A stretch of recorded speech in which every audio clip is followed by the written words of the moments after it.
10th का computer का guest paper इंशाल्लाह आज की वीडियो में शेयर करूंगा। भाई देखो, पहला पेपर भी ये है 8 तारीख को, ठीक है। अगर ये पेपर आपका अच्छा हो जाता है तो आपके अंदर आ जाएगी मोटिवेशन, और अगर मोटिवेशन आ गई यानी ये पेपर अच्छा हो गया तो बहुत हद तक उम्मीद है कि बाकी पेपर भी आप अच्छे दे सकोगे। और एक और बात कि मुख्तलिफ स्कूल्स के कोचिंग्स के पेपर हो रहे हैं, उसमें बच्चे हमें बता रहे हैं कि सर आपके गेस्ट पेपर से बहुत क्वेश्चन लग रहे हैं। मैंने बताया था 9 के पेपर में भी बहुत ज़्यादा क्वेश्चन लगे थे, तो आप लोग इसे ज़रूर फॉलो करना, ये इम्पॉर्टेंट है काफ़ी। और अगर ये क्वेश्चंस छोड़ दिए ना तो इन क्वेश्चंस को ज़रूर कर लेना, और कमेंट सेक्शन में मुझे ज़रूर बताओ कि अगला गेस्ट पेपर कौन सा चाहिए। भाई 2 लाख सब्सक्राइबर होने वाले हैं, जल्दी जल्दी सब्सक्राइब करके 2 लाख करा दो, ठीक है। चलो आओ शुरू करते हैं। तो सबसे पहला चैप्टर है problem solving and algorithm designing, ठीक है। पूरा का पूरा जो प्रोग्रामिंग है वो आपके एल्गोरिथम पे ही चलती है। अगर आपकी एल्गोरिथम अच्छी है तो फिर आपकी प्रोग्रामिंग बहुत अच्छी हो जाएगी। 10 MCQs विदाउट एनी कंसेशन, यानी आपको पूरे 10 MCQs करने हैं। 70 MCQs इस गेस्ट पेपर में दिए हुए हैं, और पेपर में 15 कुछ आते हैं, 15-20 के करीब, तो वो तो आप ईजिली कर सकोगे। अच्छा, अब आ जाओ यहाँ पर डिफ़ाइन करते हैं। मैंने क्या कहा था, एल्गोरिथम बहुत इंपॉर्टेंट चीज़ है, तो सबसे पहला सवाल ही आपने एल्गोरिथम वाला करना है, ठीक है, इसको नहीं छोड़ना। डिफाइन द फ्लो चार्ट, ये भी बड़ा इंपॉर्टेंट सवाल है, ठीक है। अच्छा, आखिरी सवाल लगा लो, वैसे ज़्यादा नहीं लगवा रहा मैं, लेकिन आखिरी लगवा लो। What is the difference between tree and graph data structure? कर लोगे ना, मैं पढ़ता भी जा रहा हूँ और बताता भी जा रहा हूँ, और अगर थोड़ा सा टाइम मिले ना चौथा सवाल भी देख लेना, ठीक है, अगर दिल करे तो। अच्छा, अब आ जाओ आखिरी सवाल पे करते हैं। Give a detail explanation of the array. Array बड़ा इंपॉर्टेंट है, एरे बच्चों को बड़ा तंग करता है। आसान है, मुश्किल नहीं है, समझ लोगे तो आसान हो जाएगा। Basic of programming of C++, basic of programming of C++। देखो समझ लो, अगर किसी ने फूड ब्लॉगर बनना है तो वो हुसैनाबाद जाता है, क्योंकि वहीं से फूड ब्लॉगिंग का करियर स्टार्ट होता है। तो इसी तरह अगर किसी ने प्रोग्रामर बनना है ना, तो उसको C++ तो सबसे पहले पढ़ाई ही जाती है, क्योंकि ये बड़ी फेमस और बड़ी ज़बरदस्त लैंग्वेज है। अमूमन हर किसी ने पढ़ी ही होती है, यानी हर किसी से मुराद है जो यूनिवर्सिटी लाइफ में गया होता है, उन्होंने पढ़ी होती है इसे। अच्छा, तो भाई 10 MCQs ना ये बहुत हार्ड है और ना ये बहुत आसान है, ये मॉडरेट है। अच्छा, डिफाइन डेफ C+, एक होती है C और एक होती है C+, मुख्तलिफ हैं ये, एक पुरानी वाली भी है। अच्छा, question number 1 explain translator. Question number 2 computer program, ये छोड़ दो, what are string in C++। 3 मेरे को तो ये टेंशन हो रही है अगर मैं जो छुड़वा रहा हूँ कहीं वही ना आ जाए क्योंकि ये इतना इंपॉर्टेंट चैप्टर है। अच्छा, तो फिर question number 4 what are string in C++, और write and the difference between machine and assembly language. अच्छा, लॉन्ग यहाँ पे लगा रहा हूँ, ठीक है, लॉन्ग यहाँ लगा दो, ये शॉर्ट है, ये लॉन्ग लिख दिया मैंने, शॉर्ट है, ठीक है। SQ यानी शॉर्ट क्वेश्चन, LQ यानी लॉन्ग क्वेश्चन। अच्छा, give detail explanation component of IDB। अब देखो, बुरा नहीं मानना, लेकिन 1 और 2 दोनों कर लो, चलो 1 और 2 दोनों कर लो। ये बड़ा इंपॉर्टेंट चैप्टर है, इसलिए कह रहा हूँ, मैंने आपको बताया ना, ये बहुत इंपॉर्टेंट है। प्रोग्रामिंग C++ बहुत इंपॉर्टेंट है, ये इसीलिए बता रहा हूँ। आप खुद कैलकुलेटर बना लोगे इसको पढ़ के। 10 MCQs चैप्टर कौन सा है? Input output handling in C++। देखो कितने सारे इसी के नाम पे चैप्टर हैं, यहाँ तो कम है लेकिन फर्स्ट ईयर में बहुत है। अच्छा, 10 MCQs आप इंशाल्लाह कर लेंगे, विदाउट एनी कंसेशन करेंगे। What is the increment operator? अब इंक्रीमेंट ऑपरेटर क्या होता है ये बता देना। अच्छा, how many types of command statement are use in C++, बहुत इंपॉर्टेंट। अच्छा, ये तीसरा भी इंपॉर्टेंट, और अब आखिरी लगवा लो, चौथा छोड़ा। बहुत सारे सवाल आते हैं, उसमें से भी ये 5 हैं, मतलब अभी 4 कर दिए मैंने। अच्छा, तीसरा सवाल कौन सा है?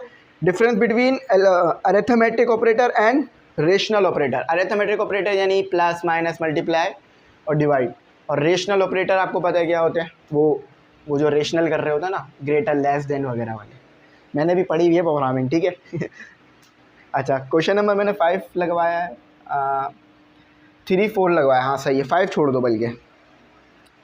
What is the basic difference between n/n tap n, ठीक है। अच्छा, अब करते हैं इसमें 3 सवाल लिए लॉन्ग में, इंपॉर्टेंट है, 2 लगवाऊंगा मैं। Give a detail explanation of input output handling in C+। ये तो सवाल, ये तो पूरा चैप्टर का ही नाम है। और आखिरी लगा लो ज़रा, आखिरी लगा लो तीसरा, give briefly explain basic structure of C++। Structure बताओ C++ का किस तरह का होता है। अच्छा, कंट्रोल स्ट्रक्चर आपके पास चैप्टर नंबर 4, इसमें थोड़ा मैं आपको कंसेशन दूंगा, लेकिन MCQs में नहीं भाई, MCQs में कोई कंसेशन नहीं मिलेगी। अच्छा, 10 MCQs without any concession. While loop क्या कर सकते हैं, बहुत इंपॉर्टेंट चीज़ है, बहुत इंपॉर्टेंट चीज़ है। While loop, do while loop, if else. अच्छा, ये तो कोई इफ की स्टेटमेंट है, दूसरी वाली if statement. What is the difference between while and do while loop? अगर क्वेश्चन नंबर 1 और 2 कर लोगे तो ये तो हो ही जाएगा, आप ये खुद ही कर लोगे, इसको हटा दो। What data type variable can be use in switch?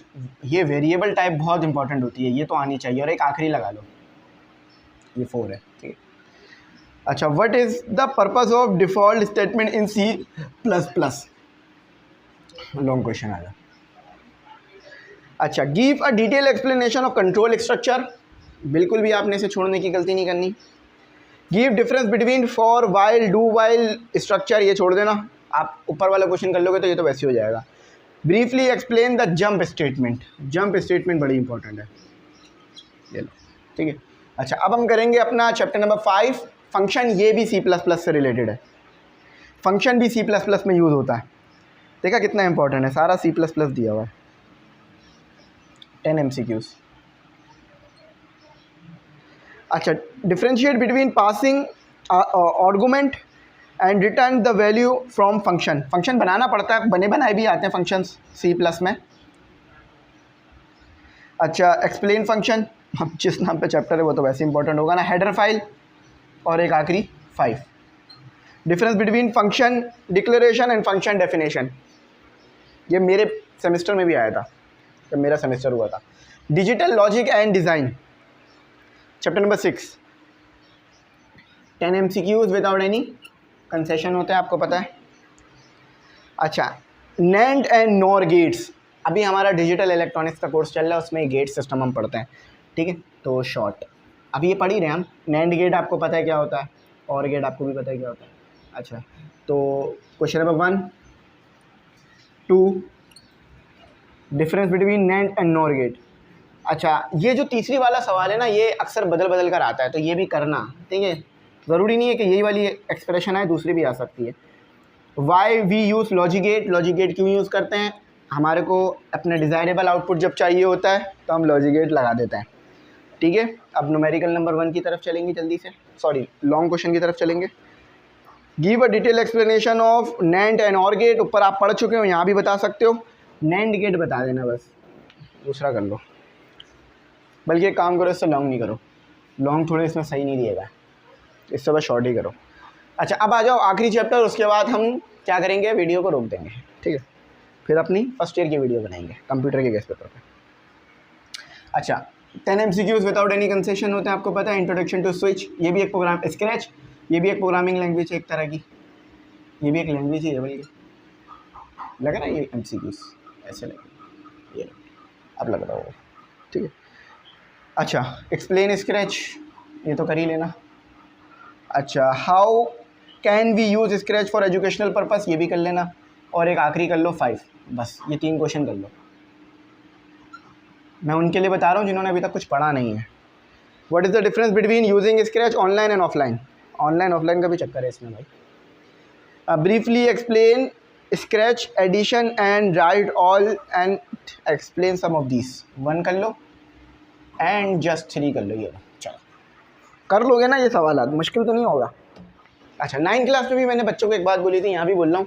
For example, आप कोई ईद पर सूट खरीदने गए, शॉपकीपर ने बोला, यानी दुकानदार ने बोला 2000, आपने बोला 1000, फिर उसने बोला 1700, आपने बोला 1200, उसने बोला कितना 17 बोला था ना, 1600, आपने बोला 1400, आपने बोला 1450, उसने बोला इतने ये ख़रीद नहीं है, फिर आप जाने लगे, लेकिन उसने 1450 में आपको दे दिया। तो यहाँ पर ये वही बात है, अब इससे ज़्यादा कम नहीं होगा, 1450 फाइनल है, ठीक है। तो आपने इसे बिल्कुल करना है, बिल्कुल फोकस करना है, बिल्कुल भी छोड़ के नहीं जाना, ठीक है। अच्छा, अब कमेंट सेक्शन का इस्तेमाल करो, आपके लिए है वो। मुझे बताओ अगला गेस्ट पेपर कौन से सब्जेक्ट का चाहिए। और भाई 2 लाख होने वाले हैं, सब्सक्राइब कर लो ताकि 2 लाख हो जाए, मैं भी फिर जो है वो सेलिब्रेशन करें 2 लाख सब्सक्राइबर की इंशाल्लाह जल्दी। तो कुछ ना समझ में आओ ज़रूर पूछना, गाइड करूँगा। थैंक्स फॉर वॉचिंग, अल्लाह हाफिज़, कीमती दुआओं में ज़रूर।